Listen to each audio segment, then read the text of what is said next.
rumahnya, ya kan? Dan anak-anak kecil itu khusyuk nggak mereka itu? Ya enggak. Tapi sholat yang khusyuk itu apa? Dia melakukan semua rangkaian dari gerakan sholat dan menghindari yang membatalkan sholat. Nah itulah khusyuk. Jadi definisi khusyuk itu macam-macam Bapak Ibu.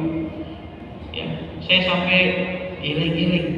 Wah kuat sekali. Ada definisi khusyuk itu kalau dilempar kain berwarna di depan orang yang sedang sholat, maka dia tidak tahu warna kain itu apa saat ditanya. Padahal di depan dia. Coba jenengan Pak, lagi sholat dilempar kain merah, tahu nggak warnanya? Tahu. Apalagi ibu-ibu dilempar duit warna merah. Kampani. Iya kan? Lah ini definisi pertama. Wah berat sekali. Iya kan? Atau definisi kedua, seperti yang dialami oleh sahabat sedang sholat. Dia tertancap pedang, tertancap anak-anak, tertancap pedang apapun. Nyambutnya kapan? Saat dia sholat. Kenapa dia minta seperti itu? Karena kalau dia sedang sholat dia tuh gak terasa apapun. Gitu. Ada nggak ya kayak gitu? Lagi sholat dicabut rambutnya satu, gak terasa. Ini sahabat anak kamu dicabut gak terasa. Jadi dia minta cabutnya ketika aku sedang sholat. Keren. Tapi saya setuju yang terakhir, yang nomor 3. Khusyuk itu engkau sholat tertib, melakukan gerakan sholat dan bacaannya dari awal sampai akhir. Itu yang namanya khusyuk. Nah, kalau ini kita rata-rata bisa Pak. Betul kan? Saking khusyuknya tuh gak tahu apa yang baca itu. Itu khusyuk apa menghayal sebenarnya. Nah, gitu ya. Sampai lupa, ternyata tiba-tiba sudah salah. Kalaulah itu memang dia menikmati, insya Allah khusyuk. Tapi kalau diiringi dengan memikirkan yang lain, nah itu bukan khusyuk, tapi diganggu oleh syaitan. Nah, gitu ya. Next. Nah, di surah Al-Mu'minun ayat 1 sampai 2, qad aflahal mu'min alladzina hum fi sholatihim khashi'un. Sungguh beruntung orang-orang yang beriman, yaitu mereka yang khusyuk dalam sholatnya. Maka orang yang sholat bisa melakukan sesuai dengan tuntunan, rukunnya dijalankan dengan tertib, tidak bercampur dengan khayalan, tidak bercampur dengan kegondokan imam bacanya kelamaan, maka dia khusyuk. Dikatakan dalam surah Al-Mu'minun apa? Beruntung orang yang beriman, yaitu orang yang sholat dia itu khusyuk. Maka ketika orang itu khusyuk, itulah yang disebut dengan fokus training, latihan fokus.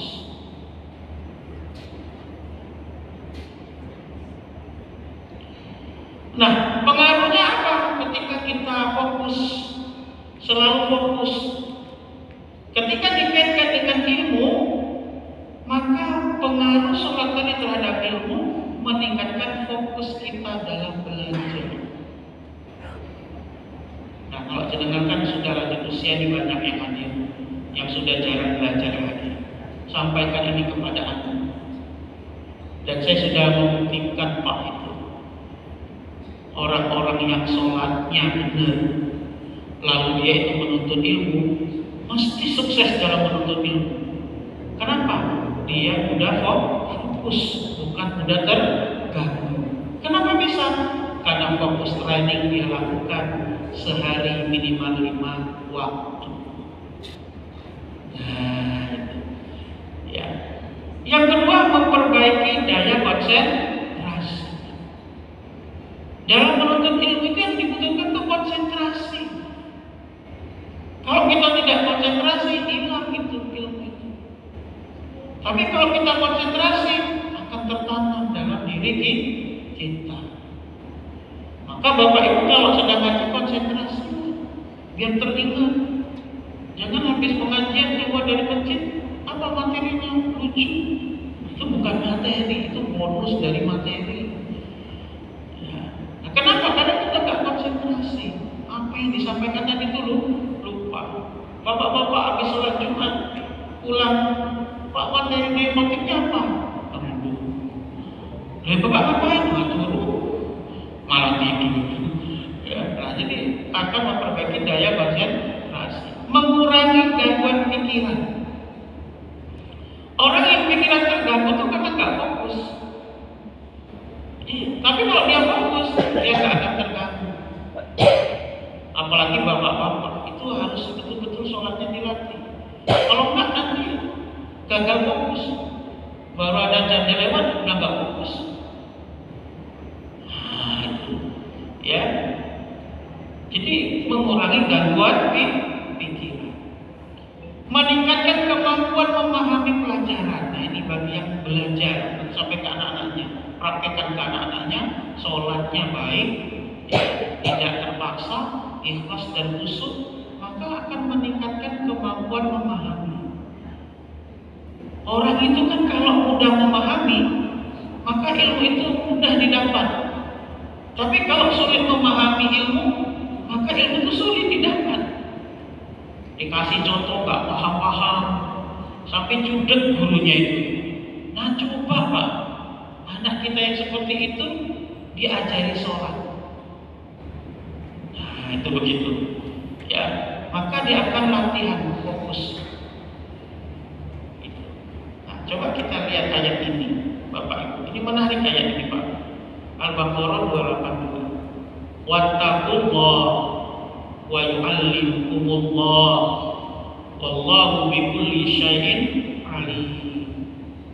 Bertakwalah kepada Allah. Allah memberikan pengajaran kepadamu dan Allah Maha mengetahui segala sesuatu. Salat itu ciri orang siapa? Orang yang bertakwa. Maka kalau orang itu bertakwa, diawali dengan sholat, maka apa? Gak usah khawatir, Allah yang akan mengajarkan kepada kita dengan cara apa? Memudahkan kita faham.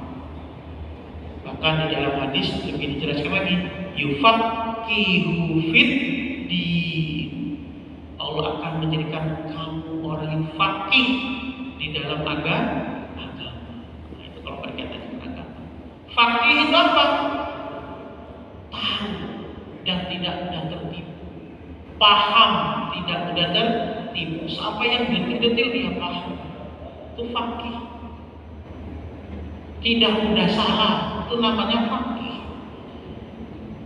Cepat mengambil keputusan, bukan karena terburu-buru, saking pahamnya. Itu begitu. Seperti dokter itu lupa. Pernah nggak ke dokter sudah ngantri 2 jam dan dipanggil tuh nama kita? Langsung, apa yang dirasakan ini? Oh ya, udah gini. Nunggu 2 jam periksa cuma 5 menit. Pernah nggak Pak ngalamin? Sering. Itu karena apa? Dokter kok bisa kayak gitu? Karena faqih, paham. Nah, itu gitu tuh, ya. Jadi orang itu kalau dimudahkan dengan ilmu tuh lihat aja udah tahu nih.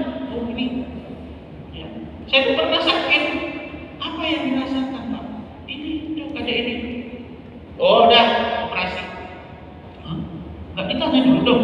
Udah operasi. Yang kayak gini obatnya cuma operasi. Kapan dong? Ya sekarang.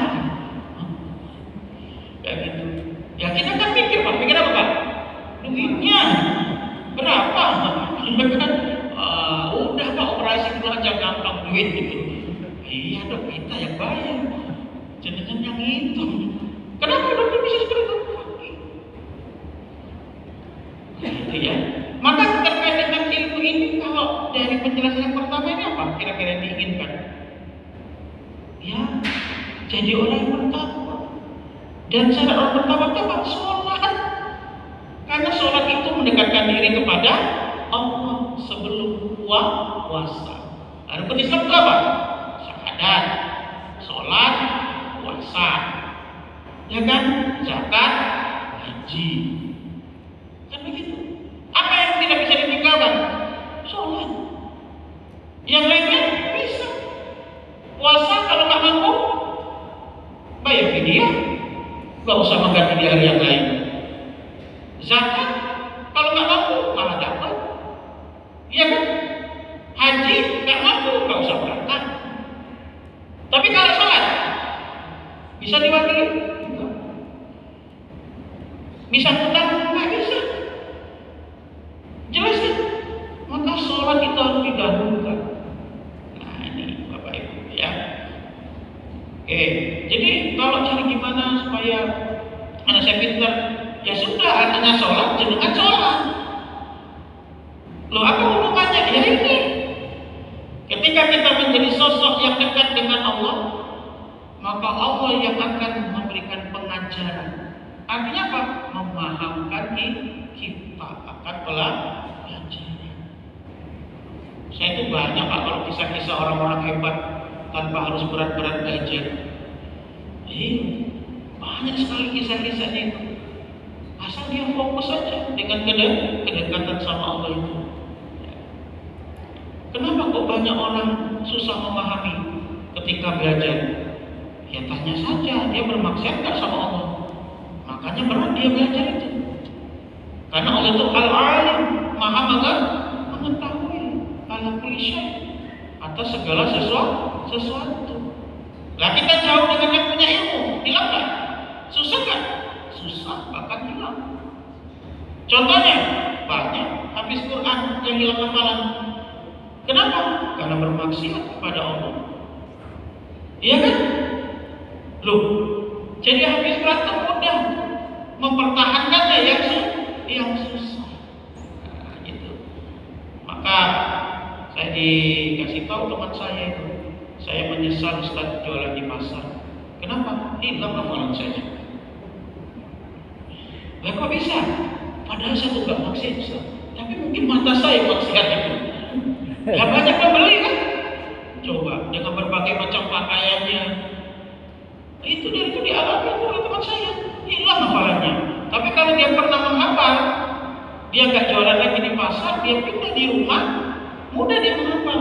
Balik lagi ke hafalannya. Coba bayangkan di padang itu gak bermaksiat, tapi mungkin mantannya yang susah dijaga. Yang beli banyak ibu. Malah ikut berumpi barangnya. Yang kedua, sholat itu mengurangi stres. Ayatnya sangat terkenal, wasta'inu bis-sabri was-shalah. Atau Quran. Mohonlah pertolongan dengan sabar dan sholat. Adik-adik yang kuliah, yang masih sekolah, kadang stres gak lihat pelajaran itu? Stres kan? Misalnya apa yang paling banyak sebuah stres? Matematika, fisika, kimia, bahasa Inggris, bahasa Indonesia. Loh, bahasa Indonesia juga? Ternyata Pak, bahasa Indonesia juga itu gak gampang. Nah, itu begitu.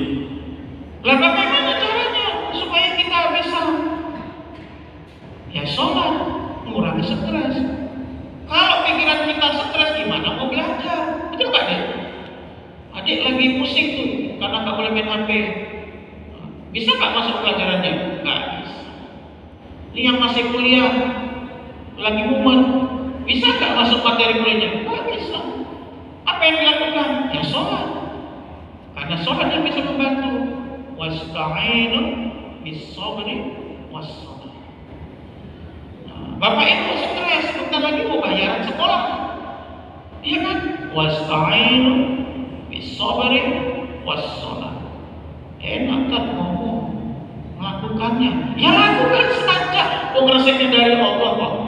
Kita itu kadang tuh gak yakin Pak kehebatan sholat itu. Yang ngomongnya siapa? Allah. Allah udah kasih resep.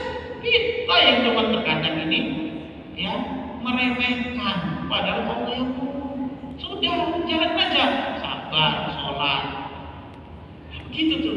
Oh ini ujian, lagi kebutuhan. kebutuhan banyak-banyaknya untuk bayar sekolah, bayar rumah sakit, bayar kreditan, bayar, udah sabar, sholat dekat sama Allah. Mungkin gaji kita sedikit, tapi Allah kasih rezeki dari jalan yang lain, sehingga bisa dilunasi semua. Coba lihat, Pak, ada orang yang punya anak 4, punya anak 5, kerjanya biasa-biasa saja, bisa. Nah, kadang kita ini yang udah gajinya tetap, pemasukan dari tempat lain ada, pusing. Kenapa? Karena kita jauh dari Allah. Pikiran kita stres, nggak fokus. Itu kok cuma masalahnya. Tapi ketika kita sudah fokus, sabar, sholat, tahu jalannya, oh begini. Nah, maka ya, orang yang stres itu sulit menerima itu, maka sholat termasuk sulit dapat jalan keluar. Karena apa? Stres. Sholat itu akan menenangkan sistem saraf. Sholat itu akan menurunkan kecemasan, membuat otak lebih rileks, meningkatkan kesiapan belajar. Nah, ini kalau kita belajar. Kenapa? Pak, ya, bisa di-searching manfaat sholat untuk kesehatan, untuk tubuh kita. Ketika kita takbir saja begini, maka aliran darah dengan derasnya masuk ke jantung. Itu begitu. Sehingga lega. Ketika kita rukuk, sejajar, maka apa yang terjadi? Aliran darah tadi yang membawa oksigen mengalir ke otak secara perlahan. Berdiri lagi tidak, turunlah aliran darahnya. Ketika kita sujud, lebih deras lagi mengalir ke otak, darah yang membawa oksigen. Maka kalau itu kita lakukan rutin, otak kita yang panas ini jadi lebih dingin. Itulah namanya relaksasi. Maka wajar kalau orang yang sholat itu hatinya tenang. Kalau dia tenang, maka bisa fokus. Maka benar, wasta'inu bis-sabri was-sholat. Sabar, sholat, ketemu jalannya. Pernah gak jenengan ngalami bingung nyari kunci, terus sholat maghrib, habis sholat tahu kuncinya di mana? Kenapa, Pak? Karena otak sudah rileks. Otak kita itu, Pak, kalau banyak pikiran, kacamata dipakai aja gak ketahuan kok.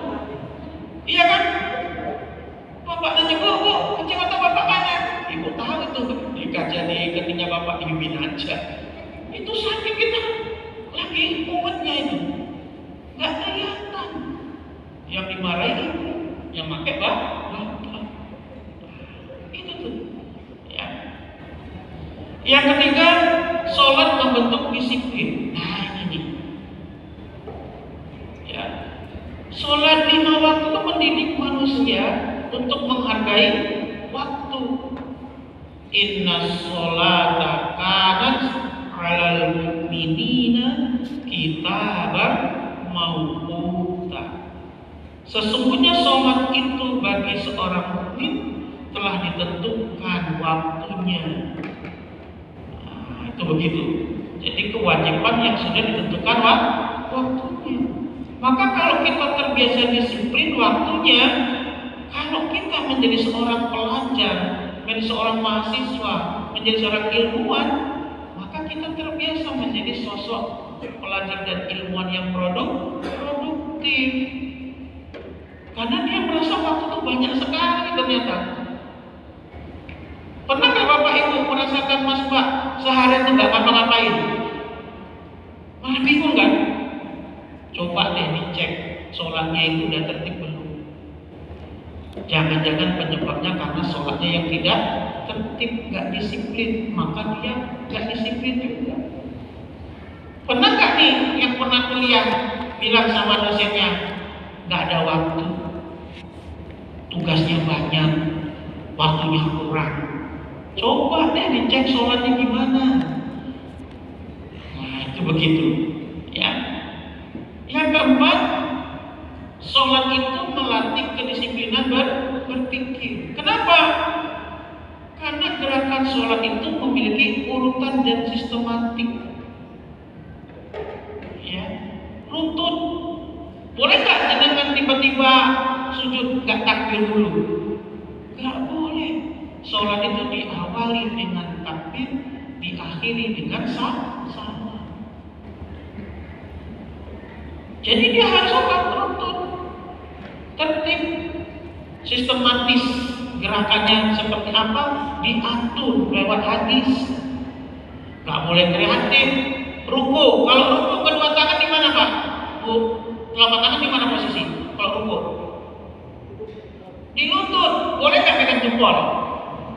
Nggak boleh, karena aturannya di lutut. Nah itu sistematis. Boleh nggak sholat tergesa-gesa? Nggak boleh.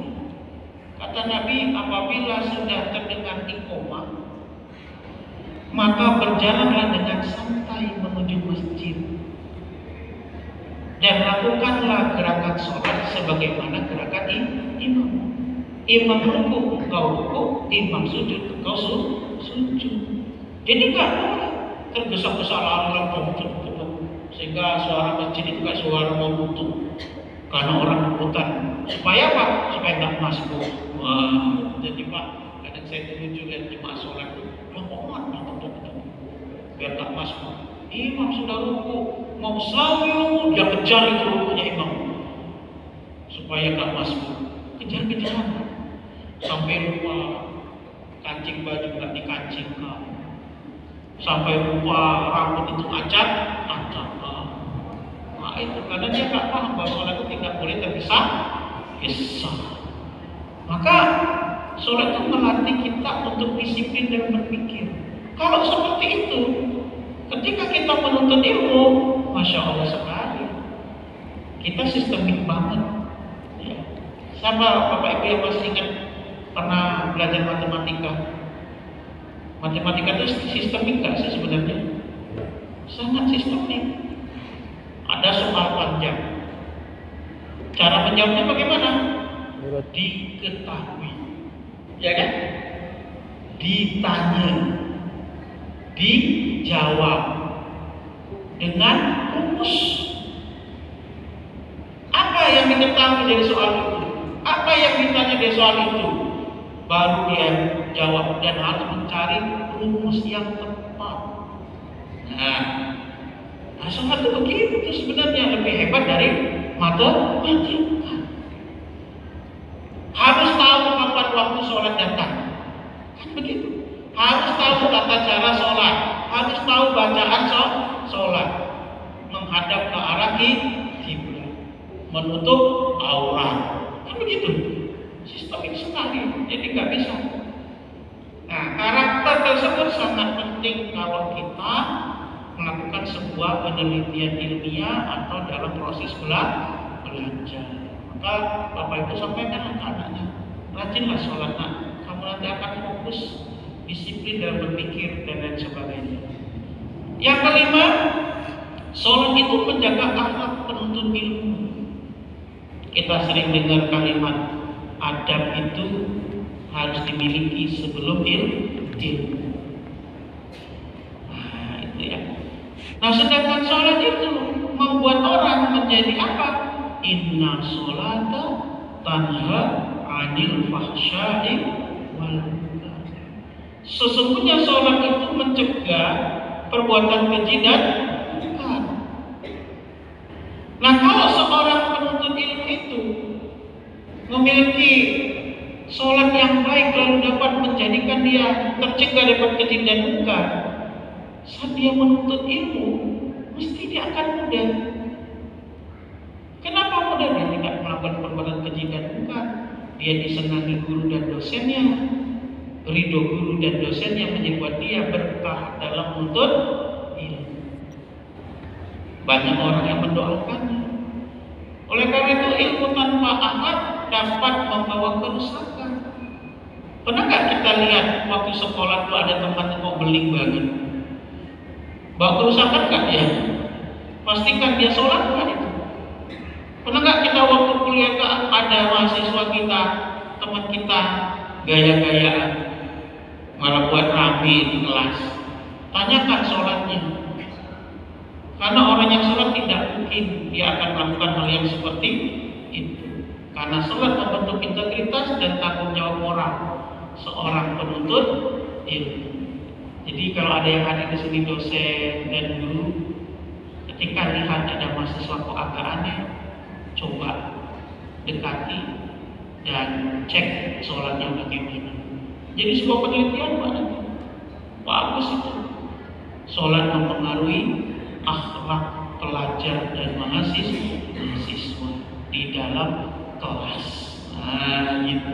Dibandingkan itu yang sholatnya rajin, jadi penelitiannya bagus itu. Ya. Nah, selanjutnya kita akan umumkan bagaimana, karena sholat itu kan membaca Al-Quran. Nah, kemudian bagaimana pengaruh Al-Quran terhadap ilmu pengetahuan. Ya. Al-Quran itu nyuruh kita berpikir. Ada berapa kalimat yang diungkap di dalam Al-Quran. Afala ta'qilun. Ya. Tidakkah kalian berpikir? Afala yatadabbarun. Tidakkah mereka mentadaburi? Ya. Atau liqaumi yatafakkarun, bagi kaum yang berpikir. Jadi di sini menunjukkan kepada kita, Islam itu memang agama yang berpikir. Bahkan kalau kita lihat dalam Al-Quran itu banyak sekali ayat-ayat tentang ilmu pengetahuan yang dulu belum terungkap, tapi sudah disampaikan di dalam Al-Quran. Yang itu membutuhkan pemikiran. Kalau kita hari Jumat, Pak, bunyinya apa, Pak? Yang suruh kita mikir, Pak. Afala yanzuruna ilal ibili kaifa khuliqat wa ilas samai kaifa rufi'at. Suruh mikir kan, Pak, itu. Itu waktu Imam baca itu jenengan pikir enggak, Pak, itu, Pak? Kita disuruh mikir itu, Pak. Apa kamu tuh enggak mikir bagaimana onta itu diciptakan? Apa kamu tuh enggak mikir itu bagaimana langit itu ditinggikan? Nah, itu begitu. Jadi kita disuruh berpikir. Kalau dalam surat Muhammad ayat 4, afala yatadabbaruna al-Qur'an. Apakah kamu tidak menghayati Al-Qur'an atau mentadaburi Al-Qur'an? Ini menunjukkan bahwa Islam itu mendorong untuk kita apa? Menggunakan akal secara aktif. Maka kalau ada yang ngomong, ya mikir, gitu. Nah, berarti kita tuh mikir sebelum melakukan tuh mikir dulu tuh. Yang kedua, Al-Quran itu menjadi inspirasi lahirnya sains. Tadi saya sudah sampaikan ya berapa contohnya tadi. Afala yanzuruna ilal ibili kaifa khuliqat. Nah, ayat-ayat yang sering kita temui tentang penciptaan langit, 7 lapis, gunung yang berjalan, yang bergerak, hujan bagaimana diciptakan, lautan yang ditundukkan, embrio manusia, ya pergantian malam dan siang, dan masih banyak lagi disampaikan oleh Allah di dalam Al-Quran. Nah, ini menyuruh kita untuk apa? Mengamati, sehingga dapat inspirasi. Ketika para ilmuwan itu mengamati alam, mereka memikirkan kenapa bisa begini, kenapa bisa begitu. Ternyata di dalam Al-Quran sudah disampaikan. Loh, kenapa kok orang Islam tidak mengungkap itu? Karena kita tidak membaca Al-Quran. Nah, ini Bapak Ibu ya. Ini salah satu contohnya. Inna fi khalqis samawati wal ardh. Sesungguhnya pada penciptaan langit dan bumi ya terdapat ayatul liul albab, tanda-tanda bagi orang yang berakal. Sehingga dapat kita jadikan pemahaman bahwa ayat-ayat yang seperti ini mendorong lahirnya penelitian bidang astronomi, biologi, geologi, dan ilmu-ilmu lainnya. Dulu yang sangat terkenal kan Harun Yahya, yang pertama kali familiar dan booming mengungkap ya keajaiban Al-Quran, ya, walaupun pada akhirnya jadi masalah juga. Nah itu begitu. Tapi ya itu luar biasa sekali, sehingga kita akhirnya mulai terbuka, oh ternyata apa luar biasa, sehingga banyak saintis membuktikan, sehingga lahirlah buku-buku tentang kemujizatan Al-Quran secara sains, hadis dengan sains dan lain sebagainya. Sebelumnya kita nggak tertarik mengungkap itu. Ya. Baca Al-Quran pun hanya ketika Ramadan dan kejar-kejaran khataman. Ini juga ada yang khatam 3 kali, tapi tidak mengetahui isinya. Membaca akan meningkatkan kemampuan kognitif, daya ingat, kemampuan bahasa, konsentrasi, ketelitian dan pengucapan artikulasi. Menghafal akan juga melatih memori jangka panjang dan kemampuan mengelola informasi secara sistematis.